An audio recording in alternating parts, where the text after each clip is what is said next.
Aproveitando que você está de pé, vamos abrir a nossa Bíblia em segundo Crônicas, capítulo 7, versículo 14. Segundo livro de Crônicas, capítulo 7, versículo 14. Isso aí. Vamos lá. É um texto muito conhecido, mas é só para a gente embasar a nossa mensagem de hoje. Se o meu povo, que se chama pelo meu nome, se humilhar, orar, se converter dos seus maus caminhos e me buscar, então eu ouvirei dos céus, perdoarei os seus pecados, sararei a sua terra. Estarão abertos os meus olhos e atentos os meus ouvidos à oração que fizer neste lugar. Agora pule comigo para o Salmo 19, verso 14. Salmo 19, verso 14. Que as palavras da minha boca e a meditação do meu coração sejam agradáveis a Ti, Senhor, minha rocha e meu resgatador. Amém? Você pode se assentar. Quem aqui gosta de séries? Não estou falando de Netflix. Toda quarta-feira, mas também é bom, né? Tem uma série muito boa aí para a gente assistir. Tem umas que não valem nada, mas tem umas que são legais, né? Hoje nós estamos iniciando uma nova série. Você já deve ter percebido, você que talvez nos visitou pelo menos umas 2, 3 vezes, né? E você que já está há mais tempo, que todo mês a gente trabalha uma série, porque nós entendemos que um estudo sistemático de um tema ajuda a trazer clareza. E esse mês, parece que já, né? Eu vou tentar pregar aqui, né, Wanda? A gente está se recompondo. Ainda bem que homem não usa make, né? Aí não se borra, fica, né? A gente fica só com a cara molhada, mas não borrada. Graças a Deus. Mas vamos tentar entrar hoje. Nós vamos entrar numa série que tem tudo a ver com o mês de agosto. O mês de agosto é um mês que Deus colocou no coração do pastor Igor, de nós trabalharmos o tema de oração, simplesmente oração. Nós vamos trabalhar o mês todo de agosto, oração. Nós teremos agora, do dia 10 ao dia 12, o treinamento Sentinelas aqui na igreja. Você pode se inscrever, o link na Brasil de Joelhos, você pode se inscrever para o treinamento, R$50 só. Vai ter um treinamento para você aprender sobre oração, intercessão, batalha espiritual. Vai ser quinta-noite, sexta-noite e sábado, tarde e noite. Incrível, semana que vem nós já vamos estar aqui participando desse treinamento, mas até lá nós já podemos ter um gostinho do que Deus deseja fazer. Oração é o tema principal quando se fala de evangelho. Não existe evangelho sem oração, não existe crente sem oração. Assim como você fala em alfaiate, você pensa em tecido, né? Você fala em mecânico, você pensa em peça, ferramenta. Você fala em confeiteira, você pensa logo em um bolo, um doce. Assim você fala do cristão, é impossível você não lembrar de oração. A oração faz parte da vida do cristão. Porém, entretanto, todavia, nós oramos muito pouco. Nós que sabemos que devemos orar. A verdade é, eu posso fazer um seminário aqui com você, passar 3 dias trazendo os melhores pregadores do Brasil para falar sobre oração, e no fim das contas, se você não orar, não vai adiantar de nada. Você vai sair daqui uma ovelha obesa, rolando de tanto conhecimento, mas se você não colocar em prática, não orar, não vai adiantar de nada. A oração, ela precisa fazer parte da nossa vida. E hoje eu queria falar um pouquinho sobre o poder inegável da oração. O poder inegável da oração. O que é a oração e como nós podemos nos apropriar dessa ferramenta, desse tesouro, desse meio de comunicação que Deus deixou para nós, como o maior presente que o crente pode ter: poder falar com o seu Pai. A Bíblia, quando fala de oração, ela traz muitas definições, né? Eu acho interessante uma coisa que o John Wesley, um avivalista americano, né? John Wesley, um avivalista britânico, que viveu muito tempo nos Estados Unidos, ele disse o seguinte: Deus não faz nada pela oração e tudo com ela. Deus não faz nada sem oração. Ele faz tudo por meio de oração. Deus poderia simplesmente decidir da cabeça dele, né, da sua soberania, fazer o que ele quisesse, mas ele nos dá a oportunidade de nós orarmos, e ele tem prazer em responder as nossas orações, mesmo que seja para dizer: não, meu filho, agora não é o momento. Não, meu filho, você orou errado, eu preciso me interpor nessa situação. Martinho Lutero também disse uma coisa interessante. Ele disse: ser cristão sem orar é tão impossível como estar vivo sem respirar. Você não tem como estar vivo sem respirar, assim como ser cristão e não orar. Um cristão, ele precisa orar. Por isso que Deus vai usar de todos os instrumentos à sua disposição para fazer com que a gente ore, no amor ou na dor, né? Eu não gosto muito de falar: quem não vem pelo amor, vem pela dor. A gente sabe que, né, tem gente que ama fazer esse terrorismozinho, né? Mas a gente sabe que muitas vezes Deus permite que as nossas cabeçadas nos façam refletir e nos aproximar dele. A Bíblia, no Antigo Testamento, ela usa duas palavras para definir oração: tefilá, diga comigo, tefilá e terrilá. Tefilá e terrilá, parece duas irmãs, a irmã tefilá e a irmã terrilá, né? Tefilá tem a ver com súplica a Deus, uma intercessão ou súplica por alguém. É a palavra que mais se usa quando diz que um homem estava orando pelo seu povo, um profeta estava intercedendo pelo povo. Tefilá. E terrilá tem a ver com oração, ou cânticos em forma de oração, ou oração em forma de cântico. Tanto que o livro de Salmos é chamado no hebraico de Sefer Tehillim, livro dos cânticos de oração, ou livro das orações cantadas. Então o livro de Salmos, chamado de Sefer Tehillim, significa livro de orações cantadas ou de cânticos orados. O livro de Salmos basicamente Deus pegou as orações, 73 deles foram de Davi, o restante foram de outros homens. Tem de Moisés, o Salmo 90, por exemplo, os filhos de Coré, Asaf, o líder do louvor de Israel, e vários outros homens escreveram os 150 salmos. Eles são orações que eram cantadas. Então você não vai ver, por exemplo, você não veria na época um judeu apenas lendo o livro de Salmos, eles o cantavam. Até hoje é assim.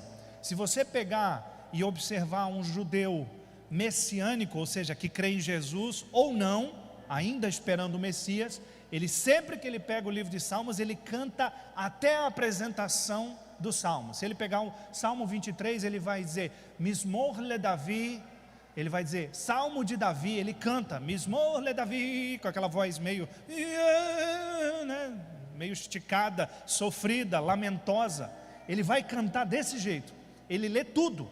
E se tiver o selá, você já deve ter visto na Bíblia selá, não é para selar, né? Selar é uma pausa. Ele canta selá, selá, selá, ele canta selá. Ele canta tudo que está escrito, porque ele entende que tem revelação de Deus, que tem Deus em cada uma dessas palavras do livro de Salmos. Então, no Antigo Testamento, tinha a oração intercessão, tefilá, e a oração cantada, ou a canção orada, que era o terrilá. No Novo Testamento, existe uma palavra que define oração, uma principal, que é a palavra grega proseurre, que significa uma oração dirigida a Deus, uma conversa estabelecida num lugar secreto próprio para a oração. Por isso que no Novo Testamento nós vemos muito mais a ênfase em buscar a Deus no secreto. Tanto que o próprio Jesus, em Mateus capítulo 6, ele diz que nós, quando formos orar, não devemos orar como os fariseus, que vão para as praças públicas e para as esquinas dizer, amantíssimo e poderoso Deus, né? Para tentar mostrar quem eles são. Não, fecha a porta do teu quarto atrás de ti, ora em secreto ao seu pai, e ele vai te recompensar publicamente. Tem a ver com essa palavra aqui. E eles têm a ver com os lugares onde eram reservados para a oração. Então a oração tem a ver com você se separar para um lugar e falar com teu pai. É basicamente isso. Não tem algo místico em torno disso. É você se separar de tudo, do seu celular, principalmente, das distrações, das conversas, de tudo que você pode se desconectar e ficar com a atenção 100% focada em Deus. É isso que tem a ver a oração. Agora, nós sabemos disso. Nós sabemos que orar é interceder, é falar com Deus, é cantar em adoração a Ele, é orar cantando, cantar orando. A gente sabe de tudo isso. A gente está careca de saber, irmão. Mas a gente ora pouco. A gente não ora tanto quanto deveria. E aqui eu queria mostrar para você alguns efeitos negativos, algumas consequências, alguns desastres humanos que acontecem quando nós deixamos de orar, quando nós negligenciamos o maior tesouro que Deus nos deu, que é a oração. Max Lucado, conhecido no Brasil como Lucado, Max Lucado, ele diz assim: nossas orações podem ser estranhas, nossas tentativas podem ser fracas, mas já que o poder da oração está em quem ouve e não em quem faz a oração, nossas orações fazem a diferença. Basicamente ele está dizendo: pode orar esquisito, pode se sentir fraco, pode se achar ridículo, pode se achar bobão, isso não faz a mínima diferença na oração, porque quem responde é mais importante do que quem ora. Então você pode falar com a língua presa, falar enrolado, falar embrulhado, não falar português direito. Não estou falando de ti, Kátia, você fala muito bem, fala melhor do que muita gente que eu conheço. Você pode tentar falar de qualquer maneira, Deus vai te ouvir. Deus vai te ouvir. Você não precisa saber opróbrio, amantíssimo e poderoso Deus, igual aquele homem que ficou tão nervoso, disseram: você vai orar, ele chegou, pegou o microfone tremendo e disse: poderoso e saboroso Deus. E era soberano e poderoso Deus. Você acha que Deus o ouviu? Claro que ouviu, porque não está em quem faz a oração, mas em quem ouve. Deus, Ele ouve a mais simples das orações. Eu lembro de um pastor lá de Curitiba, chamado Jean Porto, meu xará, e ele dizia o seguinte, que o pai dele pregava sobre o curto-circuito de Deus. Ele leu um texto na Bíblia errado, e ele leu curto-circuito, e ele pregava sobre isso. Deus vai dar um curto-circuito em você, receba o curto-circuito de Deus, e muitas pessoas foram alcançadas, até que um dia ele entendeu que não era curto-circuito, era outra coisa. Mas até aquele momento Deus estava operando na vida de muita gente, porque Deus não está nem aí para a nossa ignorância. Você julga o seu filhinho, o seu bebezinho, porque ele fala errado? Se ele fala papá ao invés de comida? Se ele fala capete ao invés de tapete, como eu falava quando era criança? Meu irmão, ele inventou na cabeça dele que quem quer dinheiro, que o Silvio Santos falava, na cabeça dele era Arém de Kenny. Ele inventou uma frase na cabeça dele. A mãe achava a coisa mais linda do mundo. A gente achava legal, porque a gente não liga. O importante é a criança, não o que ela está falando. E Deus, a mesma coisa, Ele vai olhar para você, Ele vai ver o que está no seu coração, se você está falando bonito ou não, se você está papagaiando, enfeitando. Ele não está nem aí. Ele ouve você, Ele ama você. Jesus ama pessoas. Você está no coração de Jesus. Amém? Agora, vamos lá, então a primeira coisa que acontece quando nós negligenciamos a oração, nós ficamos vazios, e não retemos até mesmo o que nós achamos que temos. A Bíblia diz em Jeremias 4:13, diz assim: porque o meu povo cometeu duas maldades, trocaram a mim o manancial de águas vivas, e cavaram para si mesmos cisternas rachadas, que não retém as águas. Jeremias 2:13, desculpe. Jeremias está dizendo basicamente que Deus lamenta dizendo: ei, vocês deixaram de ficar comigo, águas correntes, manancial de águas vivas, águas correntes, fizeram uma pocinha, e nem essa pocinha do que vocês conseguem com as suas próprias forças, nem isso vocês conseguem reter.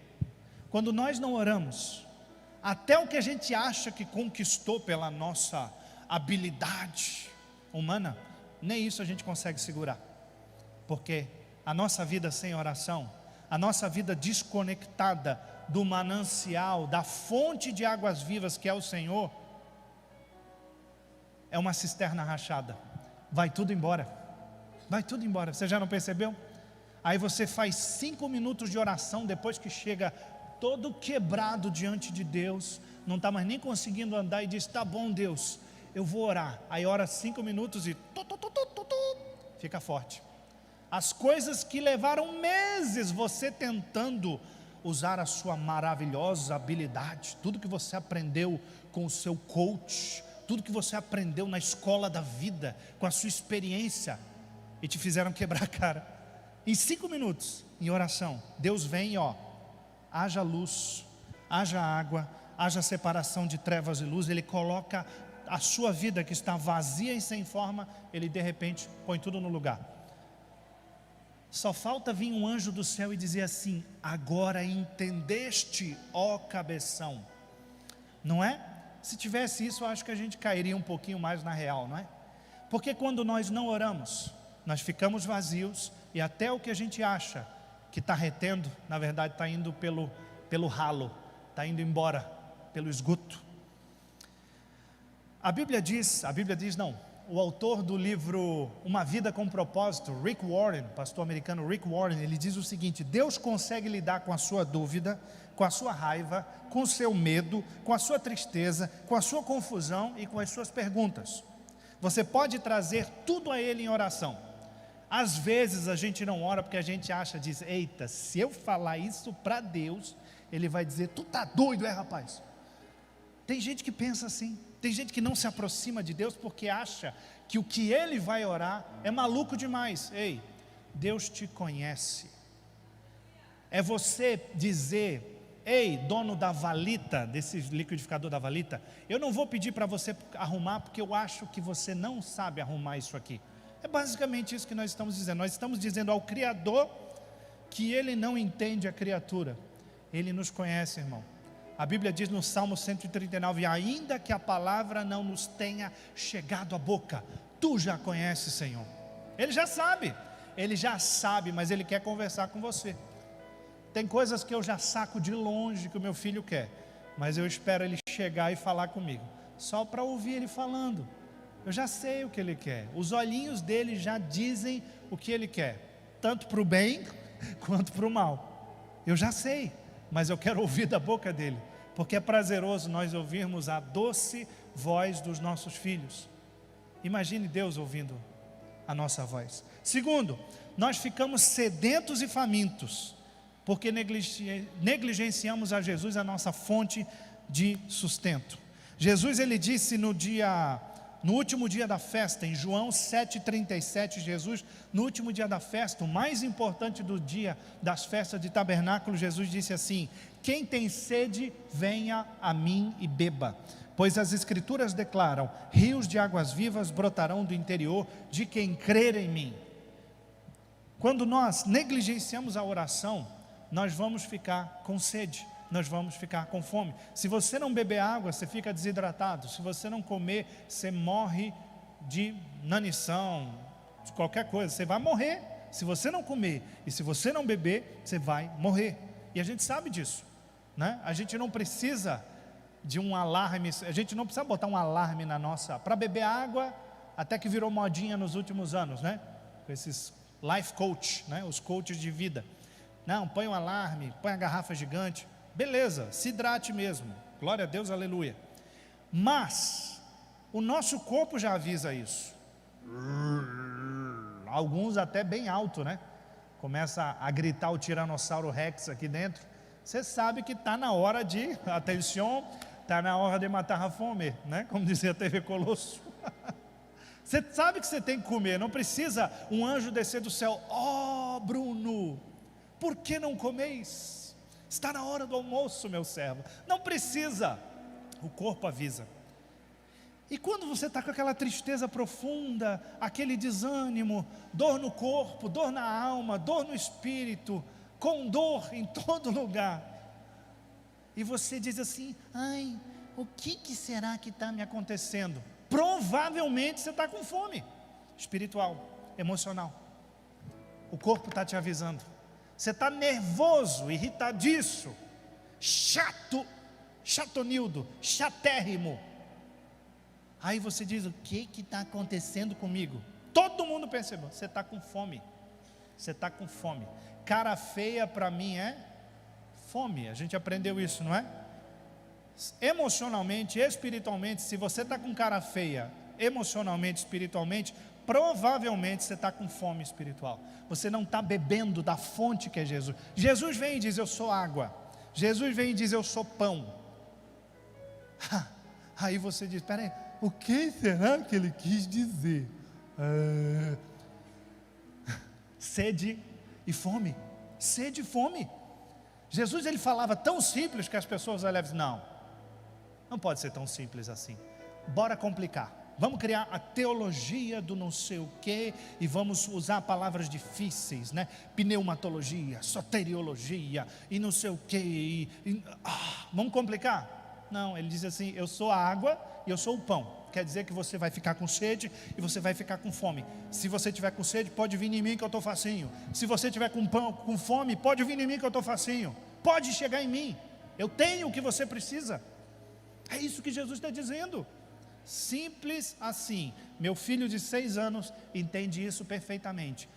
Não vamos complicar, irmão. Vamos à fonte. Terceiro, ficamos agitados e perturbados. Olha o que diz o Salmo 104. Um dos salmos mais incríveis que eu já li na minha vida. Verso 29 diz assim: como tu te afastas deles, porém enchem-se de medo. Quando lhes retira o fôlego, morrem e voltam ao pó. Quando sopras o teu fôlego, novos seres são gerados, e tu renovas a face da terra. O Salmo 104 está basicamente dizendo o seguinte: tu abres a tua mão, eles se enchem de bens, todo mundo fica feliz quando Deus abençoa. É só Deus dar uma guardadinha na mão, é só Deus se afastar um pouquinho, ou a gente se afastar de Deus, que a gente já fica logo perturbado, a gente já fica logo sem fôlego, a gente já logo fica mal. Aquelas minhocas que a gente achou que tinham morrido na nossa cabeça, aparecem todas no solo do nosso coração. Tudo volta, tudo que a gente achava que tinha morrido, volta, porque nós ficamos perturbados, como diz o Salmo. Olha o que diz o Salmo 42: como a corça anseia pelas correntes das águas, assim a minha alma anseia por ti, ó Deus. Tenho sede de Deus, do Deus vivo. Quando poderei estar na presença dele? Davi estava agitado no Salmo 42, dizendo: como a corça anseia por estar nas águas, beber as águas, tirar o cheiro dela nas águas, se refrescar. Assim eu também. Quando é que eu vou poder estar na presença de Deus? Isso é um desespero de oração que falta em nós muitas vezes. Quarto lugar, nós viramos presas fáceis da nossa própria cobiça e de outros desastres humanos. Tiago, no capítulo 4, verso 1, ele diz assim: olha, de onde vêm as discussões e brigas entre vocês? Acaso não procedem dos prazeres que guerreiam dentro de vocês? Tiago, então, ele diz o seguinte: olha, de onde vocês acham que vem essa briga, essa discussão, essa raiva, essa ira, essas patotinhas, panelinhas, facções, dissensões, tudo com ões que não presta, tudo isso que vem no meio de vocês, de onde vocês acham que vem? É do Espírito Santo? Logicamente que não. Vem da sua busca pelos prazeres, dos prazeres que estão guerreando dentro de você. Orar ou maratonar? Eis a questão. Ver ou não ver? Eis a questão. Dormir ou levantar para orar, né? Ir à igreja ou ficar deitado eternamente em berço esplêndido? Que dúvida! De onde vem essa preguiça? De onde vem essa impaciência? De onde vem a nossa maldade? Dos desejos que guerreiam dentro do nosso coração.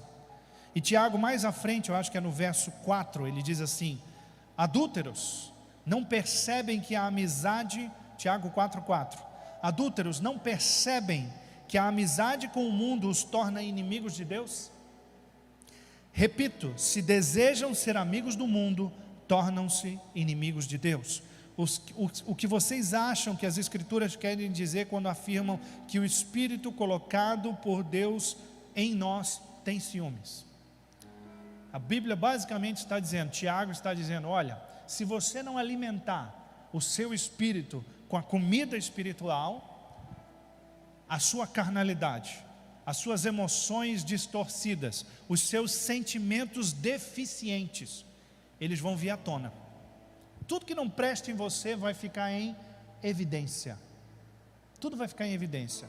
E o Espírito vai ficar clamando dentro de você por uma manifestação. Aí 1 minuto de oração que você tem muda todo um contexto de um tempão que você faz. Agora, e por último lugar, o que acontece quando nós negligenciamos a oração? Nos distanciamos de Deus, ficamos desfalecidos, indefesos e desprotegidos. O Salmo 77, verso 2, ele diz assim: quando eu estava angustiado, busquei o Senhor, orei a noite toda, de mãos estendidas para o céu, mas a minha alma recusou ser consolada. Lembro-me de Deus e começo a gemer, desfaleço, ansioso por sua ajuda. Tu não me deixas dormir, estou tão desesperado que nem consigo falar. Me diz se não é uma pessoa batalhando na oração. Provavelmente passou por uma batalha emocional muito grande, e ela disse que ele está tão angustiado, tão desesperado, que ele passou a noite toda de mão levantada, orando, e a alma está desfalecida, ele está ansioso, ele está se sentindo desprotegido, parece que os inimigos vão sufocar ele. Quando nós não oramos, nós nos sentimos desfalecidos, ou seja, a gente não tem força, a gente está quase morrendo, a gente se sente indefeso, parece que tudo ao nosso redor está nos atacando, nosso cônjuge, nossos amigos, nosso pastor, as pessoas no trabalho, parece que a gente vira um para-raio de problemas, e a gente se sente desprotegido, parece que tudo realmente está nos atingindo, porque a gente não lembra que o Salmo 91 diz, aquele que habita no esconderijo é para se esconder do Altíssimo, a sombra, a gente está sofrendo com o calor da tribulação, a sombra do Onipotente descansará. A Bíblia diz também no livro de Zacarias que o Senhor, ele se coloca como uma muralha de fogo ao redor do seu povo. Nós esquecemos disso. Agora, como é que Deus nos chama para a oração? Nós vimos o que acontece quando negligenciamos a oração. Agora, como é que Deus nos atrai para a oração? Porque, se você não sabe, até mesmo para você aceitar Jesus, o Espírito Santo teve que te convencer. Você não conseguiria sozinha. Eu vejo gente falando, às vezes parece que ela fez um favor para Deus em ter entregue a vida para Ele. Ah, como Jesus deve ser feliz com a minha decisão, né? Um homem desse, né? Uma mulher dessa, só naipe bom, só jogada boa, só carta de primeira. Não, até para você estar aqui, o Espírito Santo teve que convencer você, para você não ficar em casa hoje, e Ele te trouxe aqui. Você pode dar glória a Deus por isso? Ele que te trouxe, para eu pregar, não é porque eu diga, ai que legal, é um homem de Deus, ele prega, não, é o Espírito Santo que me convence a vencer o meu Jean do lado negro da força, né? O meu Jean carnal, para eu meter a cara na palavra e buscar. É só Ele que faz isso. Primeiro, como é que Deus nos atrai para a oração? Ele fica quieto às vezes e aparentemente distante. Ele dá um gelo na gente. Ele dá um gelo. Madame Jeanne Guyon, ela escreveu Conhecendo as Profundezas de Cristo, um livro muito interessante que eu li muitos anos atrás, reli e estou relendo. Ela diz o seguinte: apesar de Deus não ter outro desejo de partilhar-se com você, Ele frequentemente oculta-se para um propósito. Pode ser para levantá-lo da indiferença, ou talvez você não o tenha procurado em fé e amor. Porém, qualquer que seja a razão, Ele faz isso a par da sua imensa bondade e fidelidade a você. E frequentemente essas suas aparentes ausências são seguidas pelo consolo do seu amor. Sabe aquela brincadeira que o pai ou a mãe fazem com a criança de se esconder? Eu me lembro que eu fazia isso, às vezes, no shopping, ou em algum lugar que eu estava com o Micael, quando ele era bem pequenininho. Papai, né? Eu me escondia ele e começava, papai. Aí com aquela cara, com lágrima no olho, né? Homem, né? Tortura homem, né? Então eu deixava ele chorar. Aí ele saía com aquela carinha. Papai. Ele vinha rindo e chorando ao mesmo tempo. Por causa de uns segundos que eu deixava, que eu fingia que estava ali. Deus faz a mesma coisa conosco, irmão. Ele é pai. Ele é pai. Ele muitas vezes ele se cala. Ele nos deixa. O Salmo 55 é prova disso.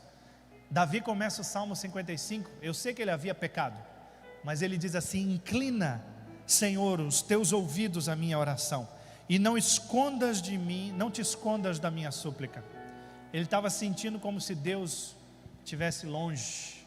Deus não estava se inclinando, ele estava lá embaixo, aqui embaixo, olhando, e ele dizia: Deus, se inclina, dá uma olhadinha, porque imagina, alguém que está no trono, e você está lá embaixo, se ele não se inclinar, você não vai ver o rosto dele. Eu quero ver o teu rosto, eu quero ver a tua face, se inclina um pouquinho, olha para mim, só dá uma olhadinha. Davi estava dizendo, e ele diz: não se escondas da minha súplica, ou seja, me ouve, aparece, eu preciso de ti, aparece, por favor. E tem momentos que Deus faz assim com a gente, você já deve ter vivido isso, mas de repente, quando você menos espera, você está ali no culto, ou às vezes andando, ele vem dar aquele abraço, achou que eu tinha fugido, né?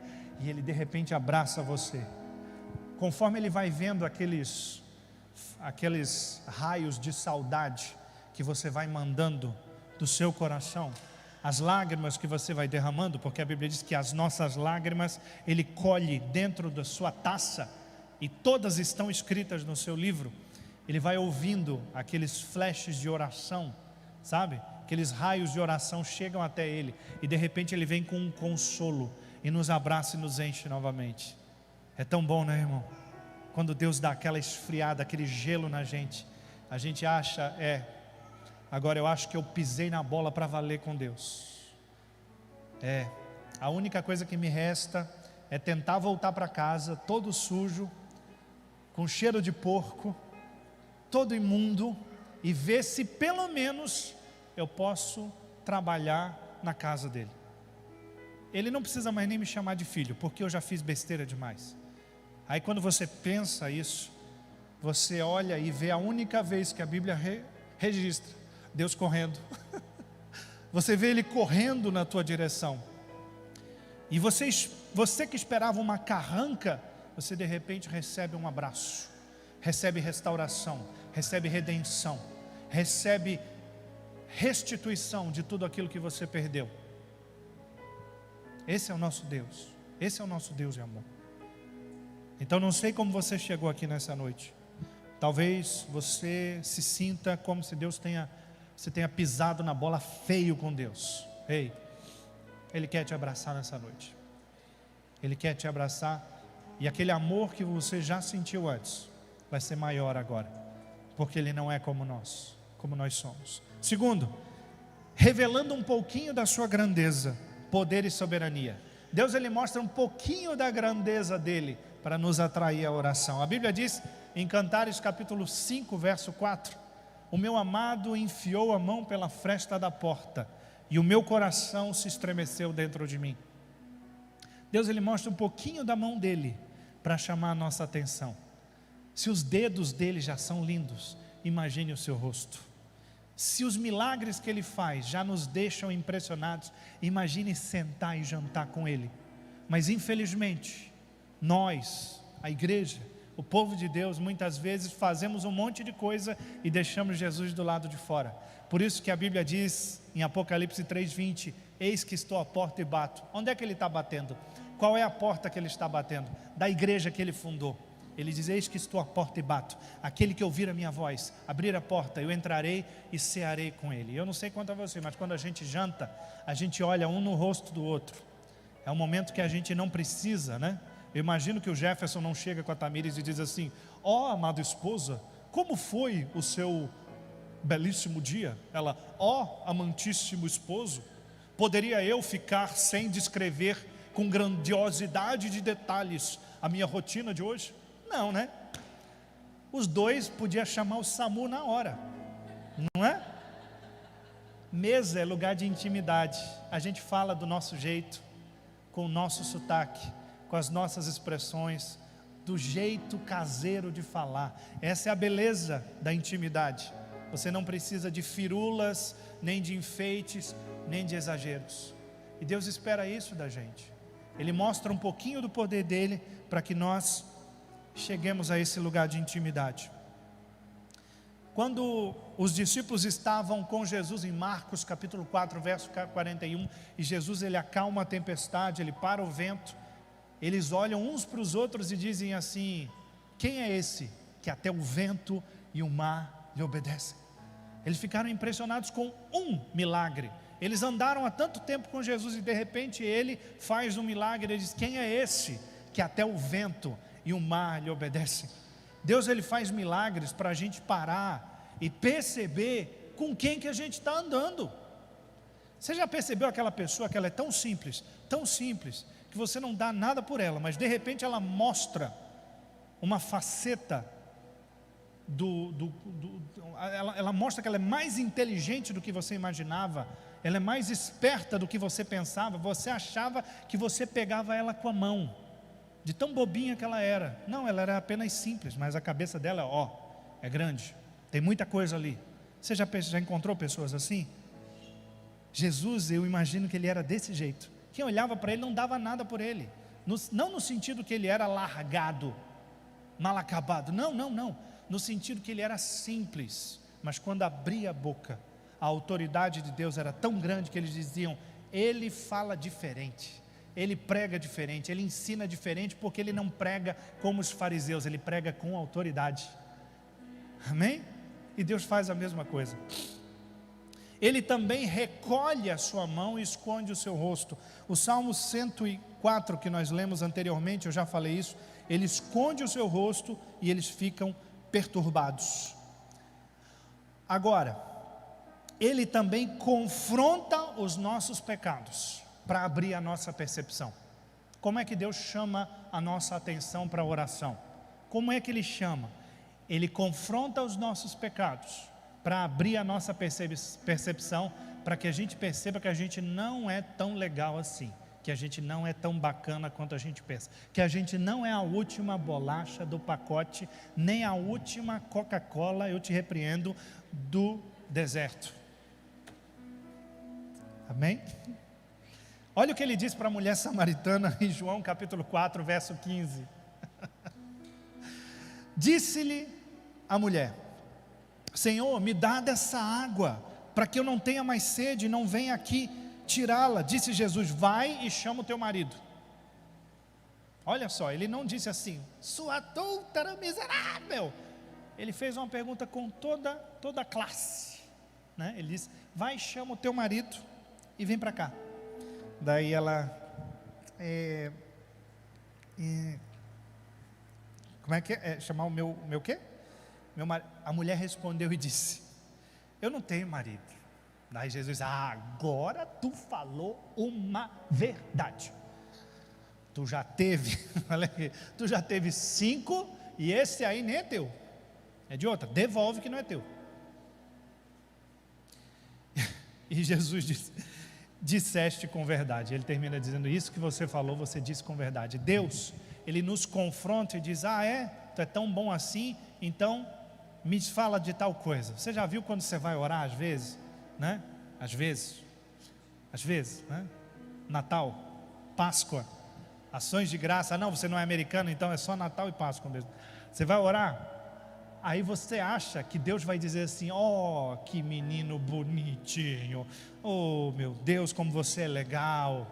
Ele te faz umas perguntas na oração que você fica envergonhado, e você dá graças a Ele pelos irmãos não estarem ouvindo o que Ele está falando com você, porque se eles ouvissem, você ia ficar muito envergonhado, você se esconderia num buraco, porque Deus, Ele não é o acusador é Satanás, mas Deus, Ele sabe como nos convencer. Ele nos faz a pergunta: cadê teu marido? Né? Cadê tal coisa? Você está todo bobinho aí, todo feliz aí, mas é aquilo que você fez de manhã ali, você não está arrependido daquilo ali ainda não? Você já resolveu aquilo lá? Você está trazendo oferta no altar, mas ainda está com raiva da fulana, está com raivinha, está com veneno ainda no coração. Ele nos confronta. Aí você diz, eu preciso orar. Aí ele vai nos convencendo, mas vamos resolver isso. Ele vai chamando a atenção sem acusar, trazendo à tona e nos faz. E essa mulher, ela não saiu dali dizendo, eu sou uma pecadora, adúltera, miserável. Não, ela saiu dali crendo no Messias, bebendo da água da vida e falando de Jesus para toda a cidade. Ela chegou uma adúltera e saiu uma missionária. Esse é o nosso Deus. Satanás, você chega com um problema emocional e sai com uma depressão profunda, porque ele te acusa, te pisa, te esmaga, te coloca no fundo do poço. Com Jesus você chega cansado e sobrecarregado, e Ele te alivia, te dá descanso e ainda diz, põe teu jugo aqui junto comigo que eu vou te ajudar a carregar. Você sai melhor na presença de Jesus. Eu não quero pregar mensagens motivacionais apenas, mas eu sei que Jesus, Ele confronta o que precisa ser confrontado, Ele aperta onde precisa apertar, mas Ele já oferece a cura no final. Amém? Agora, quais são os efeitos da oração? Em primeiro lugar, a oração levanta o nosso olhar para o horizonte e nos faz entender o plano de Deus. Jesus disse para os discípulos, quando vocês forem perseguidos, quando todo mundo começar a falar mal de vocês e tentar fazer toda sorte de maldade contra vocês, não é para vocês ficarem, dia, céu, azar. Isso não é ser crente. Não, levantem os vossos olhos, porque perto está a vossa redenção. Ele está dizendo, quando isso começar a acontecer, é um sinal de uma coisa, Maranata, ora vem Senhor Jesus. Você está no caminho certo. O apóstolo Paulo disse, aqueles que quiserem viver piamente por Cristo e em Cristo, padecerão perseguições. Se você não está sendo perseguido, se você está bacana demais, todo mundo dá like em tudo que você fala, there is a problem. Tem um problema aí. Tem um problema aí. Porque nós fomos chamados para receber dislike. Entendeu? É coração invertido, preto.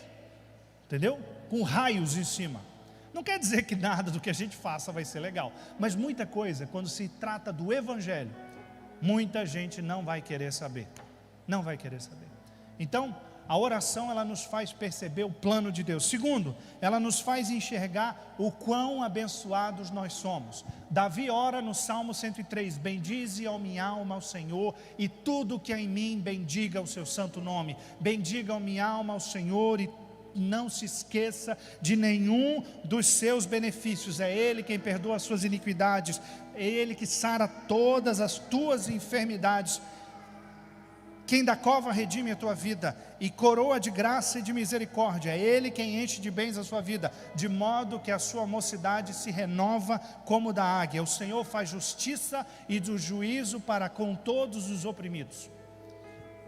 O Salmo 103 basicamente está dizendo, ore para que você não esqueça, você é ovelha de memória curta. Quer ver? É só chegar à próxima tribulação que você esquece o último milagre.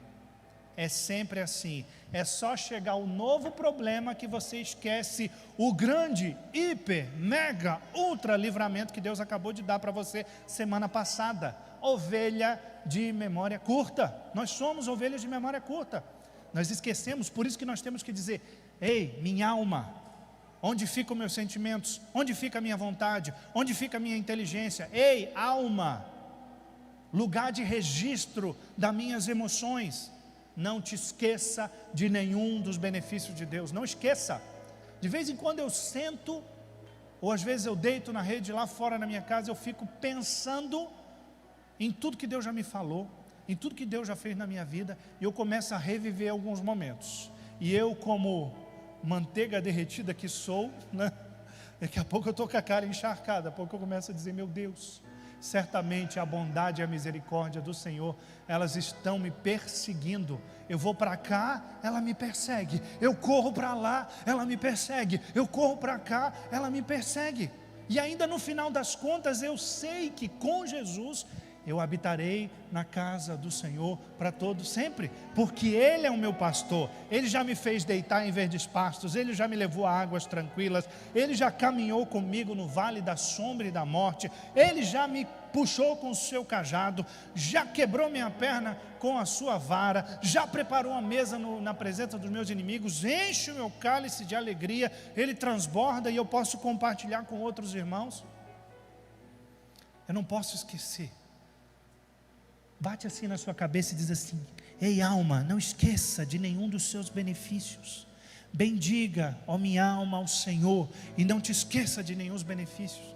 Quando você for orar em casa, diga assim: Espírito Santo, me traz à memória aquilo que me dá esperança, me traz à memória o que Deus já fez, porque isso fortalece você a crer em coisas novas. O que Deus já fez é o fundamento, é a sapata, é o alicerce para você acreditar em coisas novas, é a escada para você chegar em lugares mais altos, porque você lembra.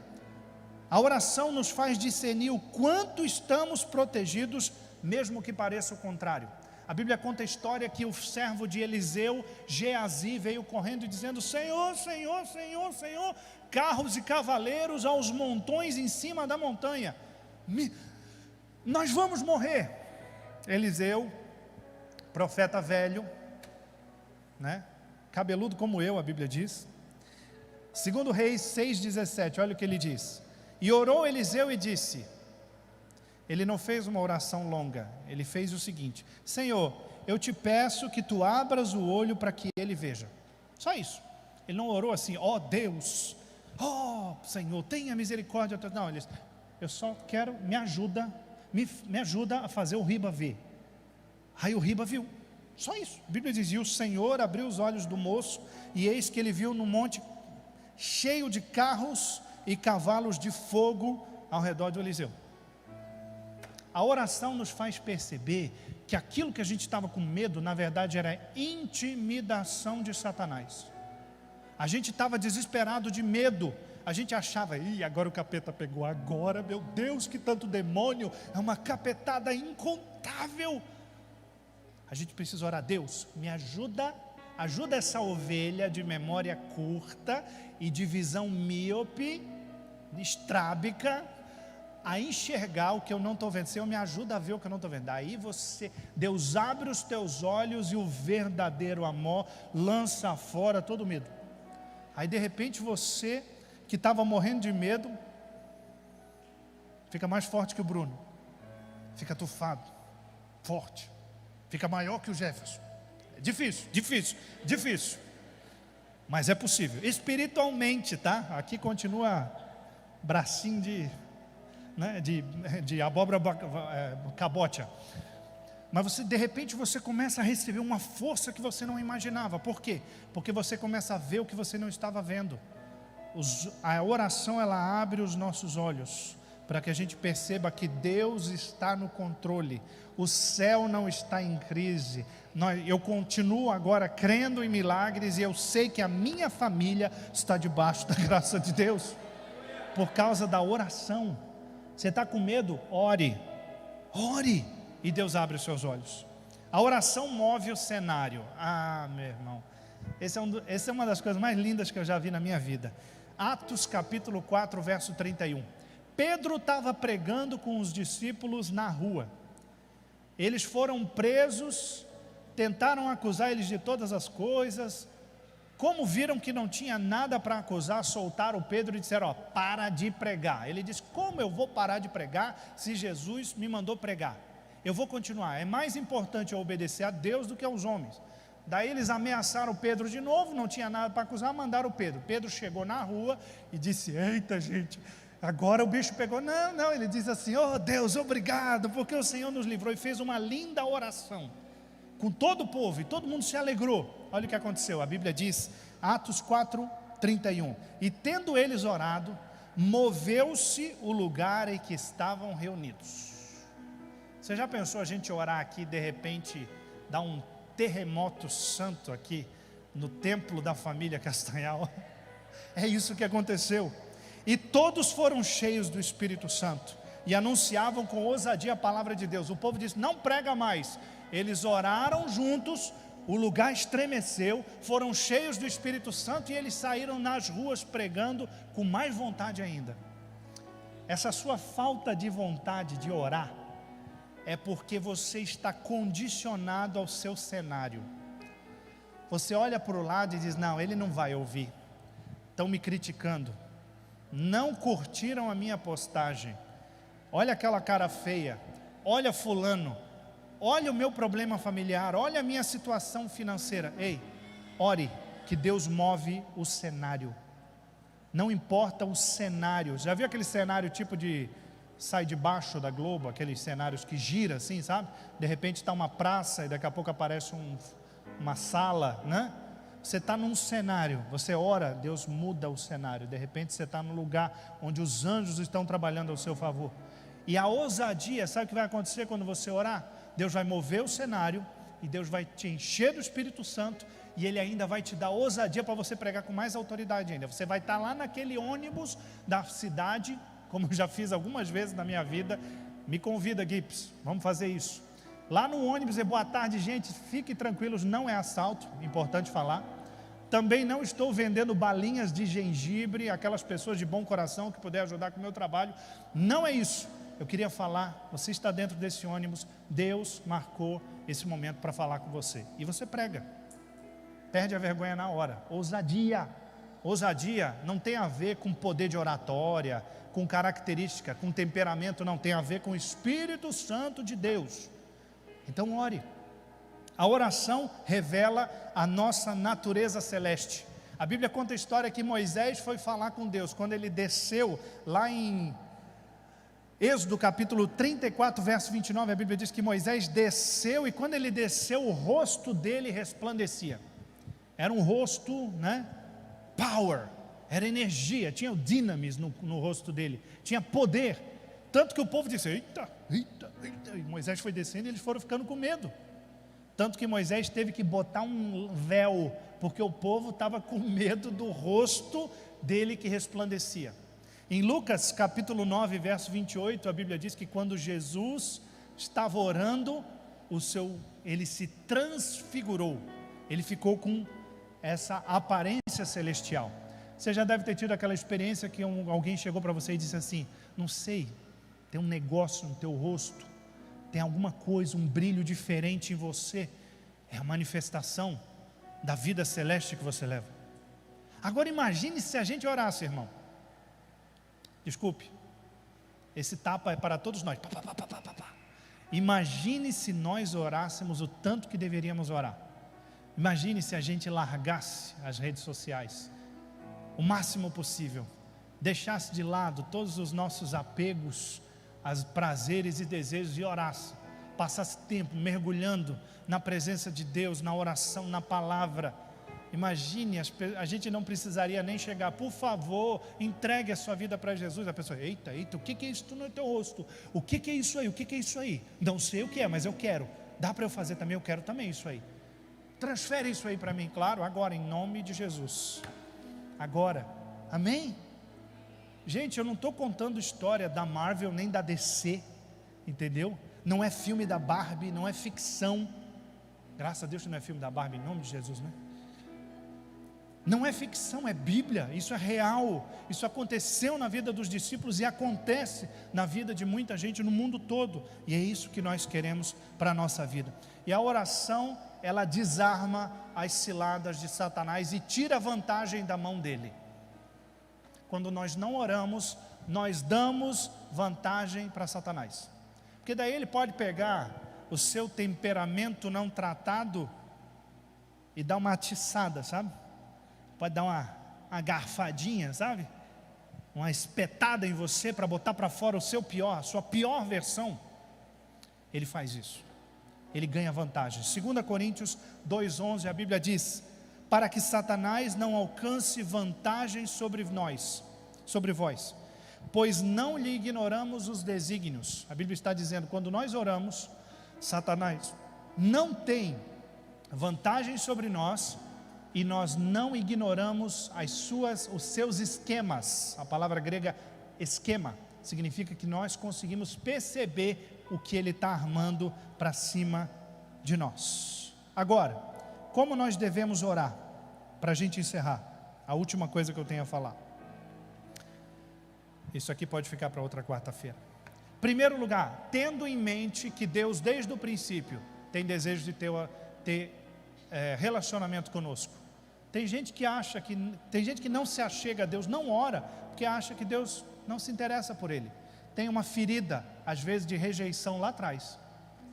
A mãe não dava bola para ela, o pai não dava bola para ele, deixou ele de lado. Ele acha que Deus também é assim. Ninguém olhava para ela na escola, em casa, na família. Ela era o patinho feio da família. Ela acha que Deus é assim também. A Bíblia diz que Deus não é homem para que minta, nem filho do homem para que se arrependa. Ele é pai verdadeiro. Quando o filho pródigo achou que levaria uma carranca, ele recebeu um sorriso. Quando ele achou que se tornaria um trabalhador, ele voltou a ser filho. Nós podemos nos achegar a Deus em oração, porque Ele desde o princípio passeia pelo jardim do nosso coração, perguntando: onde você está? Em segundo, nós podemos nos aproximar dele sempre com fé. Precisamos nos aproximar acreditando. Deus, Ele não quer que a gente apenas acredite em coisas grandiosas, em milagres gigantescos, não, mas Ele quer que a gente pelo menos, acredite que Ele está nos ouvindo. E esse é o nosso maior desafio, não é? Quantos aqui já foram orar e disseram assim: meu Deus, eu acho que eu estou só jogando palavras no ar? Só eu que me sinto assim? Tem dia que eu vou orar, irmão, eu não estou sentindo nada, não estou sentindo nem a minha própria presença, imagine a de Deus. Eu não me sinto ali, eu digo: meu Deus, será que eu estou aqui? É a minha carne dizendo: vai para lá, vai embora, vai fazer outra coisa. Ele não está nem te ouvindo, ó, tu não está sentindo nada, não estou vendo arrepio aí no pelo do teu braço, não está acontecendo nada, foge, a carne quer. Aí você vai insistindo, eu acredito que Deus está me ouvindo. Você vai insistindo e a carne vai esperneando, vai vindo o sono, vai começando a ligar gente para você que nunca mais ligou, e começa a aparecer um monte de distração, vai vindo o sono, igual eu já estou vendo no olho de muita gente agora, porque essa palavra é para romper no seu coração, mas está vindo o sono, é a sua carne dizendo: vai para casa, vai dormir, vai descansar, está difícil. Ei, se você conseguir vencer a sua carne, ficar batendo nela, uma hora ela vai dizer: chega, eu vou embora. Aí vem um refrigério. Você, de repente, do nada, você estava morrendo de sono, cansado, abatido, parece que tinha um caminhão nas suas costas. De repente, você começa a dizer: opa, diferente. Você começa a dizer, né? Começa a sentir poder, virtude fluindo no meio de você. É a oração. Nós temos que orar. A Bíblia diz que o povo estava reunido orando, em Atos capítulo 12, do 13 ao 16, estava orando para que Pedro fosse liberto da prisão. Pedro foi liberto da prisão, as correntes caíram, o anjo diz: bora comigo. Pedro não acreditou, o anjo diz: bora rapaz, bora, né? Ele é paraense, o anjo, bora. Aí Pedro olha, e foi lá na casa onde ele estava orando, bateu na porta. Quando bateu na porta, ele disse: sou eu, Pedro. A menina Rode, que era uma das servas da casa, ela não acreditou que era Pedro. Ela saiu correndo. Ela nem abriu a porta para o Pedro. Ela foi dizer: ei, tem alguém chamando lá, eu acho que é o Pedro. O povo diz: Pedro? Como assim? É o Pedro? Aí abriram a porta e viram que era o Pedro, e a Bíblia diz que eles não acreditavam que era o Pedro. Isso acontece quando a gente ora e não acredita na própria oração. Deus responde, a oração vem para a nossa frente, a gente ora e diz: não pode ser. Não pode ser, mas você não orou? Aí aparece a resposta de oração na sua frente.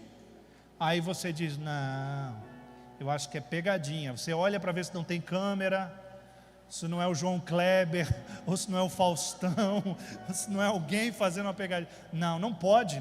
Deus respondeu tão rápido. Às vezes Deus responde rápido, irmão. Ei, deixa eu dar uma dica para você.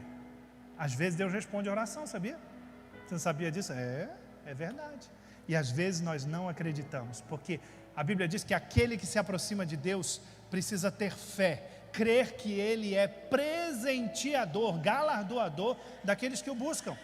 Deus é Pai, então às vezes você vai pedir as coisas, Deus vai dar. Às vezes a gente acha que porque Deus disse 2 nãos, não tem 15 sims reservados para nós, e tem. Deus responde orações. Eu tenho vivido isso Você tem vivido isso muitas vezes e você muitas vezes não crê. Agora, último princípio, e nós encerramos com isso. Quando nós vamos orar, nós precisamos priorizar ouvir a voz de Deus acima de todas as outras vozes. No meio de uma geração tão cheia de distrações, o negócio agora é se desconectar, não é? Tanto que se fala hoje na mindfulness, meditação que é voltada para atenção plena, mindfulness, né? Mindfulness vem da palavra mind, que é mente em inglês, e fullness é completo, cheio. Então é mente cheia de uma coisa só. O problema é esse, a nossa cabeça está cheia de 1 milhão de coisas. Mas Jesus, sabe o que ele fazia? A Bíblia diz em Marcos capítulo 1, verso 35, um exemplo, diz assim: e levantando-se Jesus muito cedo de manhã, fazendo ainda escuro, saiu e foi para um lugar deserto e ali orava. Sabe o que Jesus fazia? Ele acordava muito cedo, antes do dia nascer, para que ninguém tivesse acordado já, para ninguém interromper ele, ninguém convidar ele para tomar café, ninguém contar um problema. Mestre, que bom que o Senhor acordou agora, 6h15, já tem problema para resolver. A dona Maria, o seu João, o seu Bartolomeu, a dona Josefina, a dona Joana já estão aí na porta para o Senhor orar por ela. Jesus acordava super, hiper, mega cedo, ainda de madrugada, para orar, para que ninguém interrompesse, porque a prioridade dele era falar com o Pai. E ele ia para um lugar deserto, ele não ia para um lugar cheio de coisas que pudessem distrair a sua atenção. O que mais me chama a atenção, e hoje quando Jesus falou isso comigo, eu comecei a chorar na hora, é que de manhã cedo, quando você acorda, mais ou menos às 5h15, não você, não sei se você acorda esse horário, mas quando você acorda de manhã às 5h15, está lá no céu, um planeta bem destacado lá no céu, que se chama Estrela da Manhã, Vênus, está lá. Vênus, ele é tido como a estrela da manhã. Ele fala que a noite está acabando e que o dia está chegando. Imagine Jesus que no Apocalipse diz: eu sou a brilhante estrela da manhã. Jesus orando de manhã e dizendo: ei, as trevas já vão embora, eu já estou anunciando um novo dia. Quando nós oramos, nos separamos para Deus, Jesus transfere o coração dele para nós, dizendo: ei, essa noite que você está passando, ela está acabando, olha para frente, já tem um dia despontando, ó. O sol da justiça já está levantando. Nosso coração se enche de fé quando nós priorizamos ouvir a voz de Deus. Fique de pé comigo, vamos orar. O que nós mais podemos fazer nesse momento é orar. Talvez essa noite eu queria fazer uma oração diferente. Talvez você faz tempo que não ora. Faz tempo que não ora. Vai ser ministrada aqui uma canção, e eu pedi para a Wanda ministrar a palavra cantada. E ela vai ministrar um salmo cantado. E eu queria que nesse momento você fizesse talvez o que você não faz há muitos dias. Você não precisa ter vergonha disso. Você tem que ter vergonha de sair daqui do mesmo jeito. Dizer: poxa, eu fui lá, ouvi uma palavra que me confrontou e agora eu vou voltar para casa e vou viver a minha velha vida. Não, você pode nessa noite decidir: a partir de agora, Senhor, eu vou orar, eu vou clamar, eu acredito que o Senhor me ouve, eu acredito que o Senhor me quer, eu acredito que o Senhor não espera de mim palavras bonitas, difíceis, complicadas. O Senhor não avalia o meu currículo, o Senhor avalia o meu coração. E é isso que você vai fazer nesse momento: orar como você nunca orou, clamar. E se você não souber orar, a Bíblia diz que o Espírito Santo intercede por nós com gemidos inexprimíveis, porque nós não sabemos orar como convém, mas o Espírito Santo ora no nosso lugar. Se não souber como orar, se você já foi batizado com o Espírito Santo, comece a orar em línguas, declarar e cantar e falar. E se você sentir vontade de cantar, cante para Deus. Ele ama ouvir o seu coração. Nós vamos orar nesse momento enquanto a canção é ministrada. Você pode orar.